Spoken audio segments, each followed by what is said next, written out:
Provident fund అమ్మేశాడు, voluntary retirement పెట్టేశాడు, వచ్చిన డబ్బంతా కొడుక్కి ఇచ్చేశాడు. వాడు ఎంఎస్ చదువుకుంటానని అమెరికా విడిపోయాడు. నాన్నగారు ప్లేస్మెంట్ వచ్చిందండి నాకు చదువుకుంటూ ఉండగానే అన్నాడు, మంచి ఉద్యోగంలో చేరిపోయానన్నాడు, మేడ కట్టేసుకున్నానన్నాడు, 2 కార్లు కొనేసుకున్నానన్నాడు. ఒరే ఒక్కసారి రారా అంటే మాత్రం నాన్నగారండి ఇప్పుడు సెలవు కుదరదండి, నేను వస్తానండి, స్కైప్ లో చూడండి నన్ను కావాలంటే అన్నాడు. ఎప్పుడో వస్తాడు వాడు, ఉన్నదంతా వాడికి ఇచ్చాడు. ఒరే నాకు ఇస్తావా అని అడుగుతాడా తండ్రి? అడగడు. ఆ పెంకుటింట్లో ఉంటున్నాడు. నాన్నగారండి విమానం అంత కారు కొనుక్కున్నానో ఫోటో పంపించాడు. అది చూసి ఈ పెద్ద ఆయన పెంకుటింట్లోంచి రోహిణీ కార్తెలో ఉత్తరీయం నెత్తి మీద వేసుకుని ఎదురింటికి వెళ్ళి తలుపు కొట్టి మా అబ్బాయి విమానం అంత కారు కొనుక్కున్నట్ట ఫోటో చూడండి అంటాడు.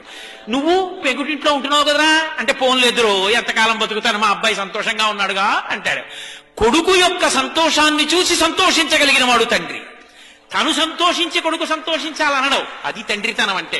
తండ్రి కష్టపడి పెంచి పెద్ద చేసినంత కాలం తండ్రి దగ్గర అనుభవించి ఆఖరణ తండ్రిని తీసుకెళ్లి వృద్ధాశ్రమంలో చేర్చి పెద్దవాడైపోయినటువంటి తండ్రి కొడుకు వచ్చి పక్కన కూర్చుంటే చాలు, కొడుకుతో కలిసి తిరుగుతున్న తండ్రిని చూసి నా మనవలు కూడా నాతో ఇలా ఆడుకుంటే బావుణ్ణు, నా కొడుకు కూడా ఇలా పడుకునే ముందు నా పక్క మీద కూర్చుంటే బావుణ్ణు, నన్ను చేయి పట్టుకుని దేవాలయానికి తీసుకెడితే బావుణ్ణు, సీతారామ కళ్యాణం అవుతుంటే నాన్నగారండి తీసుకెళ్లి కారులో దింపితే బావుండంటే, ఖాళీ లేదని ఏడాదికోసారి జైల్లోంచి బెయిల్ మీద వచ్చిన వాళ్ళ ఎప్పుడో అమెరికా నుంచి సంవత్సరానికి ఓసారి 20 రోజులు వచ్చి వెళ్ళిపోయి పిల్లలకి ఇంగ్లీష్ అలవాటు అయిపోతే నాయనమ్మ వాడికో జంతికలు చేసి పెడదామని వాడితో మాట్లాడదామని దగ్గరికి వెడితే మనవలు ఇంగ్లీష్లో మాట్లాడుతుంటే మాట్లాడడం చేత కాని నాన్నమ్మ మౌనంగా వాళ్ళ కోసం ఏడుస్తుంటే, తండ్రి చచ్చిపోయిన తర్వాత పాచి పీనుగు 3 రోజులు మంచు ముక్కల్లో నానిపోయిన తర్వాత వచ్చి అంచేష్టి సంస్కారం చేసిన కొడుకు ఒక కొడుక,